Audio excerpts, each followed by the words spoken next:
नमस्कार, आप देख रहे हैं पॉलिटिकल पंचायत का खास शो दुनिया की पंचायत। मैं हूं आपके साथ श्वेता चौहान। कैरिबियन सागर में कथित ड्रग तस्करों पर हमले के बाद अमेरिका जल्द ही वेनेजुएला में जमीनी अभियान शुरू करने जा रहा है। अमेरिकी राष्ट्रपति डोनाल्ड ट्रंप ने मंगलवार को इस बारे में बड़ा बयान दिया है।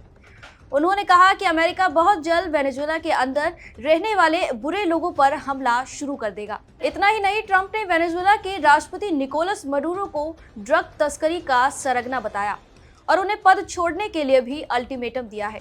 वहीं मडूरो ने अमेरिका के इस सैन्य अभियान को वेनेजुएला में जबरन तख्ता पलट की कोशिश बताया है। मंगलवार को कैबिनेट बैठक के दौरान ट्रंप ने कहा कि हम जमीन पर भी ये हमले शुरू करने जा रहे हैं।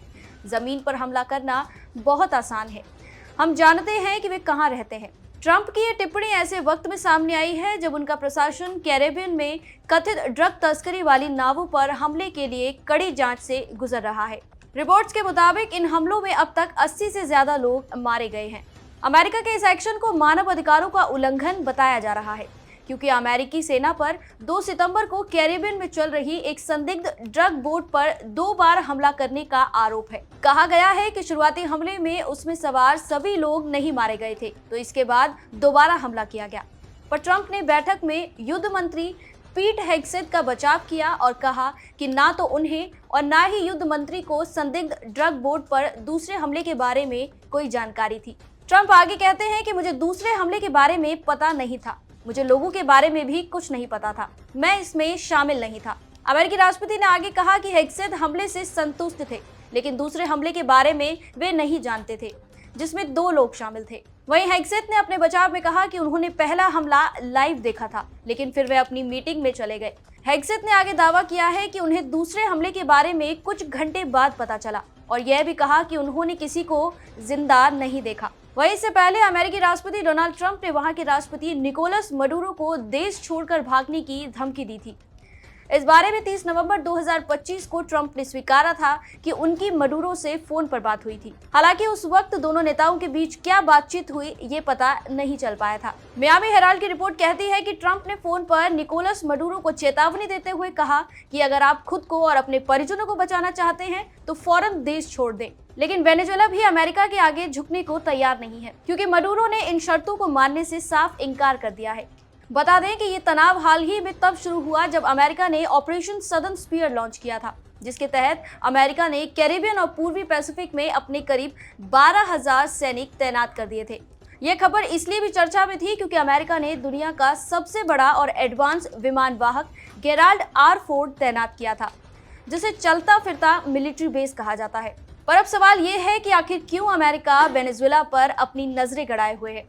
क्या उसका मकसद सच में ड्रग तस्करी को खत्म करना है, या फिर इसके पीछे हमेशा की तरह अमेरिका का कोई फायदा है? तो चलिए इस बारे में विस्तार से बात करते हैं। दरअसल क्रूड, जिसे हम कच्चा तेल या काला सोना भी कहते हैं, इसका सबसे बड़ा रिजर्व वेनेजुएला के पास है।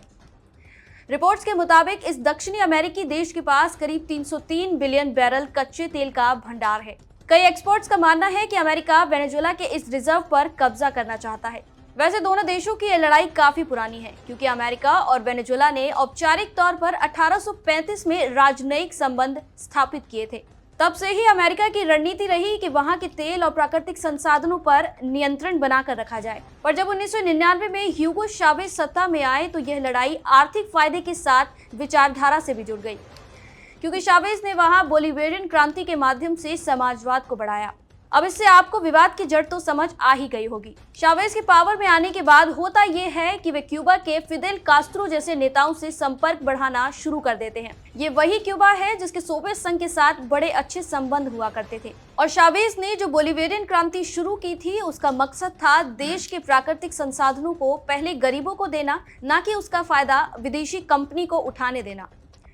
इस तरह चावेज अमेरिका के वेनेजुएला में हस्तक्षेप को खत्म करना चाहते थे और इसके लिए उन्होंने वेनेजुएला में अमेरिका के आर्थिक और राजनीतिक डेटाबेस को खत्म करने की भी कोशिश की। दूसरा एक्शन ये लिया कि चावेज ने वेनेजुएला की ऑयल इंडस्ट्री, जिसका नाम PDVSA है, को नेशनलाइज कर दिया। वेनेजुएला की जनता को पहले से ही लगता था कि अमेरिका उनके देश में दखल अंदाजी कर रहा है। ऐसे में चावेज की नीतियों से जनता खूब प्रभावित हुई, पर चावेज की नीतियां अमेरिका को बिल्कुल रास नहीं आई।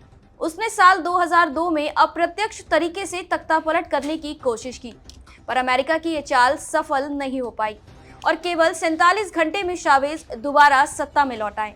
चावेज इसके बाद साल 2013 तक यानी अपने निधन तक सत्ता में बने रहे। फिर सत्ता में आए उनके उत्तराधिकारी निकोलस मडूरो। उनके साथ दो समस्याएं थी। पहली तो ये कि वे चावेज की तरह जनता के बीच पॉपुलर नहीं थे और दूसरा ये कि उस समय तेल की वैश्विक कीमत गिरती जा रही थी। ऐसे में भ्रष्टाचार और अति मुद्रास्फीति के चलते वेनेजुएला की हालत खस्ता हो गई। कीमतें आसमान छूने लगी और लोगों की बचत भी खत्म हो रही थी। यहाँ अमेरिका को एक बड़ा मौका मिला कि वो वेनेजुएला पर दबाव बना सके। जब मडूरो दोबारा साल 2018 में सत्ता में आए तो यूएस ने इसे अथॉरिटेरियन बताया और वेनेजुएला की तेल कंपनी पर प्रतिबंध लगा दिए। क्रूड ऑयल पर 25% टैक्स भी लगा दिया, जिसकी वजह से बाकी देशों ने वेनेजुएला से तेल की खरीद बहुत कम कर दी। उन्होंने मडूरो पर भी कई पर्सनल रेस्ट्रिक्शंस लगाई थी। उनकी अमेरिका में एंट्री बैन कर दी गई और उनकी प्रॉपर्टी को भी ब्लॉक कर दिया गया।